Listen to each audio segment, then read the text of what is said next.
नमस्कार दोस्तों, मेरे YouTube चैनल में आपका स्वागत है। भागवत कथा के क्रम में आज का हमारा शीर्षक है कश्यप ऋषि और दिति की कथा, जो तृतीय स्कंद का 5वां अध्याय है।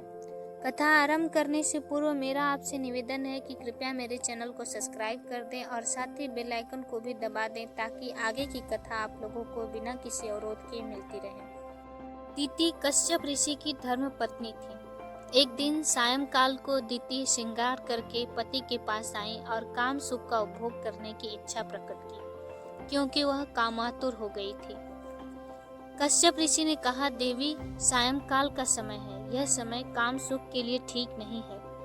कश्यप ऋषि दिति को समझाते हैं कि भामिनी, मान जाओ, भगवान शिव इस समय जीव मात्र को निहारने के लिए भ्रमण करते हैं, अतः इस समय स्त्री संग करने से भगवान का अपमान होगा और अपमान के कारण अनर्थ हो सकता है। शंकर भगवान देख लेंगे तो दंड देंगे। दिति ने ऋषि कश्यप की बात नहीं मानी और ऋषि कश्यप भी दिति के आग्रह के आगे झुक गए। अंत में दिति को अपनी क्षति का भान हुआ। वह पछताई। उसने कश्यप की पूजा की तथा भगवान शिव से क्षमा प्रार्थना की। ऋषि कश्यप ने कहा, तुम्हारे गर्भ से 2 राक्षस उत्पन्न होंगे। जब दिति ने जाना कि उसके गर्भ से राक्षस उत्पन्न होंगे तो वह घबरा गई।